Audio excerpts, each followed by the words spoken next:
घर वापसी। पूरे 10 साल के बाद महेश शर्मा अपनी पत्नी रेखा और बेटे अमित के साथ यूएसए से इंडिया वापस लौट कर आए थे। पिछले 10 साल में उनका एक बार भी इंडिया आना नहीं हुआ था, इसलिए इतने बरसों के बाद अपने घर वापस लौट कर आने के कारण वे सब बहुत खुश थे। महेश ने पहले ही अपने नौकर से कहकर अपना पुराना घर साफ करवा लिया था। अब वो तीनों अपने घर पहुंचते हैं। कुछ भी कहो, अपने देश में लौटने की फीलिंग्स अलग ही होती है।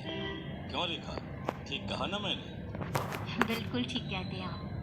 10 साल कब निकल गए पता ही नहीं चला। 10 साल का था अमित जब हम यहाँ से विदेश गए थे। मम्मी पापा, जब मैं यहाँ से गया था तो मेरे बहुत सारे दोस्त थे, आसपास के घरों के कॉलोनी वाले। अब तक तो वो सब भी कितने बड़े हो गए होंगे, पता नहीं अब यहाँ रहते भी होंगे या नहीं। वो पिंकी याद है?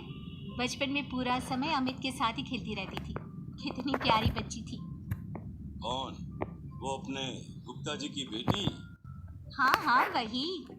गुप्ता जी अभी भी इसी मोहल्ले में रहते हैं। देख लेना, हमारे आने की खबर सुनकर दौड़ कर चले आएंगे।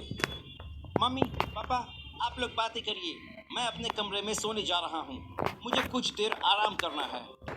अमित अपने कमरे में जाता है और आराम से बेड पर लेट जाता है, लेकिन जैसे ही उसने अपनी आंखें बंद की उसे लगा कि कमरे की खिड़की के बाहर से किसी ने उसे आवाज दी।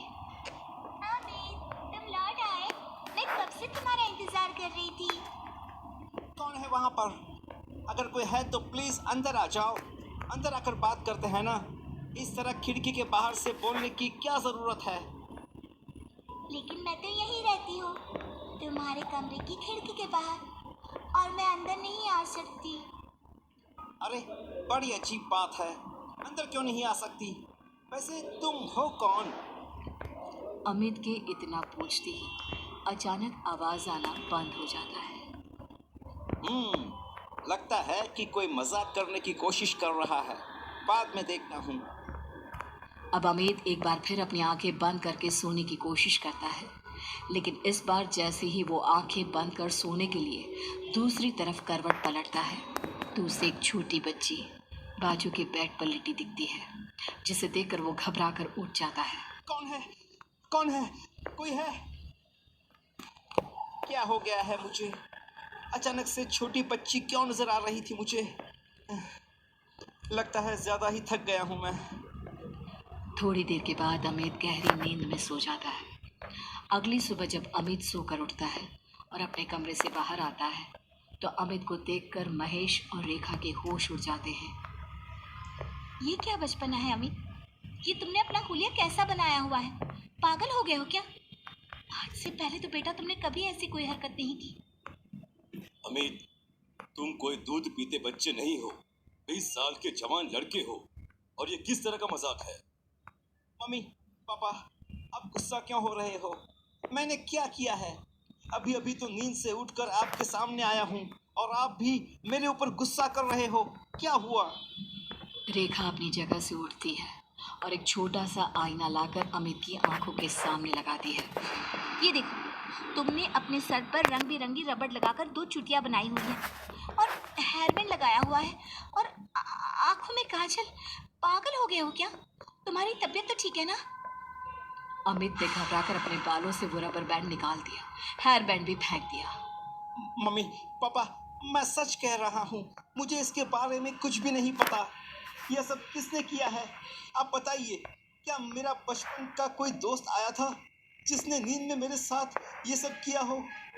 ऐसा कुछ नहीं हुआ अमित, अभी तो सुबह हुई है, कोई नहीं आया था बेटा।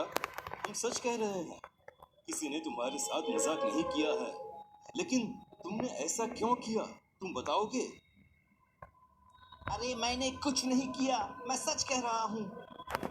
और अभी मैं नहाने जा रहा हूँ, पता नहीं क्या हो रहा है मेरे साथ। कुछ देर के बाद अमित अपने कमरे से तैयार होकर आता है और कॉलोनी में घूमने के लिए घर से बाहर निकलता है। थोड़ा आगे चलने पर उसकी नज़र अपने घर के पड़ोस वाले घर पर पड़ती है, जहाँ पर अब सन्नाटा था। ये देखकर अमित ने वहाँ से गुजर रहे एक आदमी से पूछा। 1 मिनट भैया, सुनिए। क्या इस घर में अब कोई नहीं रहता क्या? हाँ बेटा, हम भी यहाँ पर 5 साल पहले ही आए हैं।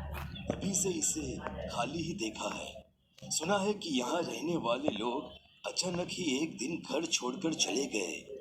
उनके बारे में इस कॉलोनी के लोगों को सारा अजीब अजीब बातें करते हुए देखा है। अजीब अजीब बातें मतलब क्या? बेटा, किसी से कहना मत। वो क्या है ना, मोहल्ले की बात है। लोगों को पता चला तो बिना बात की बातें बनाएंगे। हाँ हाँ, मैं किसी से कुछ नहीं कहने वाला, लेकिन अब बताइए तो सही, प्लीज। बेटा, सुना है इस घर में किसी की आत्मा का वास है। कई लोगों ने इस खाली घर से कभी कभी किसी की रोने की आवाज सुनी है। अब सच्चाई क्या है वो तो भगवान ही जाने। ओह, तो ये बात है। वैसे लोगों का क्या है, कुछ भी बातें बनाते हैं। पता नहीं कौन कौन सी अंधविश्वास भरी बातों में विश्वास रखते हैं लोग। थैंक यू भैया, थैंक यू। बताने के लिए आपका बहुत बहुत शुक्रिया। पूरा दिन शहर में घूमने के